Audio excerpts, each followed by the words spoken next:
Assalamualaikum warahmatullahi wabarakatuh. Selamat pagi anak-anak. Bagaimana kabar kalian hari ini?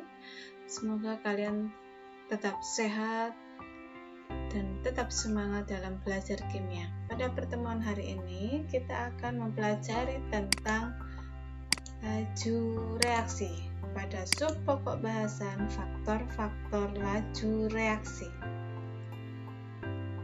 Sudah siap? Berikut kompetensi dasar yang harus kita capai, bisa kalian baca di tayangan. Nah, tujuan pembelajaran kita pada hari ini adalah melalui diskusi, tanya jawab, dan penugasan. Nantinya diharapkan Anda dapat merancang percobaan untuk membuktikan faktor-faktor yang mempengaruhi laju reaksi dan melakukan percobaan sederhana sesuai petunjuk dalam LKPD.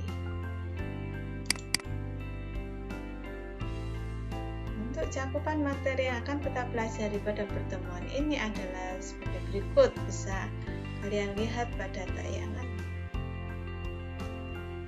Nah, sebelum masuk ke dalam materi inti, mari kita amati reaksi kimia di sekitar kita. Ada ledakan bom, proses fotosintesis, perkaratan pada besi, dan nyala pada batang korek api. Nah, yang Ibu tanyakan adalah apakah keempat reaksi tersebut akan berlangsung dalam waktu yang sama? Ya, betul sekali. Jadi, keempat reaksi ini memiliki waktu reaksi yang berbeda-beda. Ada yang cepat, ada yang lambat. Nah, laju reaksi berkaitan atau yang disebut dengan kecepatan reaksi itu berbanding terbalik dengan waktu reaksi. Jika laju cepat, maka waktu reaksi yang dibutuhkan cukup singkat. Tapi, jika laju reaksinya pendek, maka waktu yang dibutuhkan untuk bereaksi cukup lama. Oke, sudah paham anak-anak? Sekarang, yuk kita amati. Faktor-faktor yang mempengaruhi laju reaksi yang pertama adalah perbedaan konsentrasi. Ini bisa kalian amati. Nah, seperti siswa laki-laki ini berpikir, mengapa balon biru bisa mengembang lebih besar daripada balon merah dan kuning? Jika kita amati, cuka yang digunakan ini adalah reaksi antara cuka dan soda kue.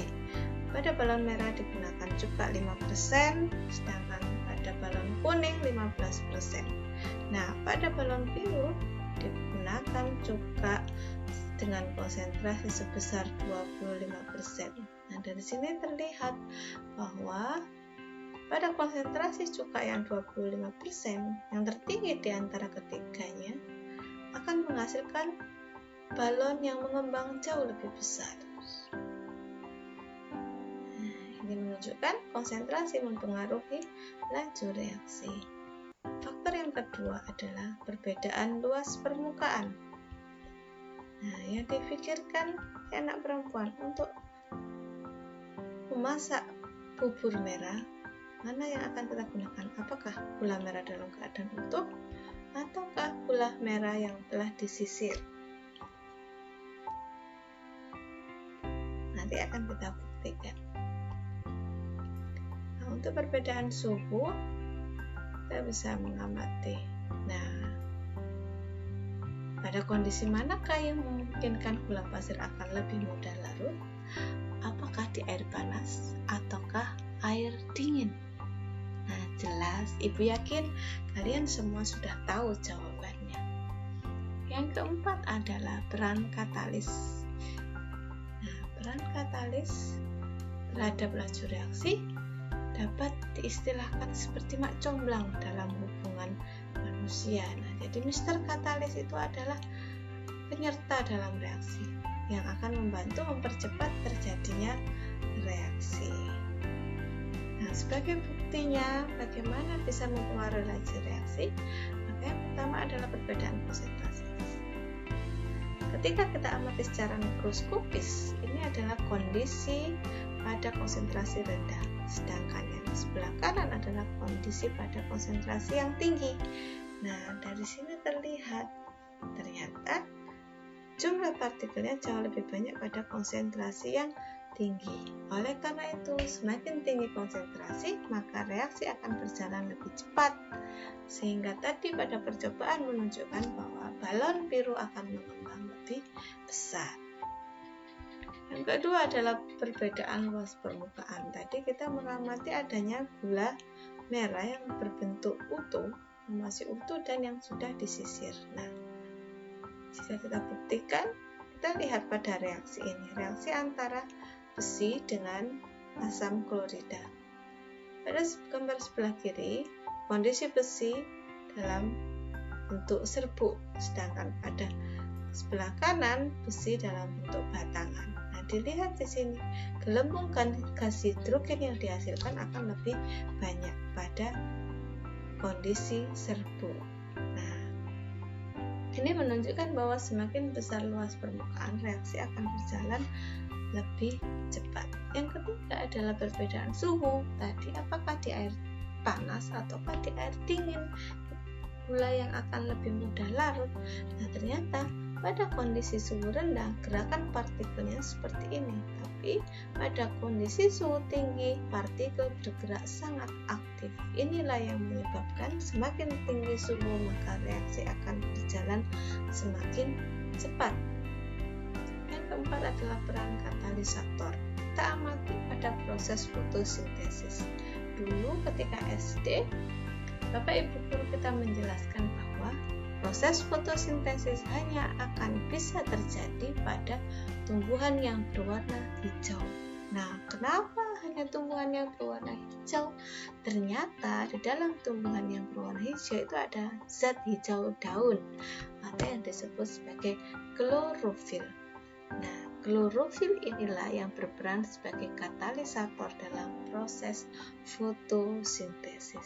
Selain itu juga membutuhkan sinar UV yang diperoleh dari energi matahari. Nah, ini menunjukkan bahwa penambahan katalis akan mempercepat terjadinya reaksi.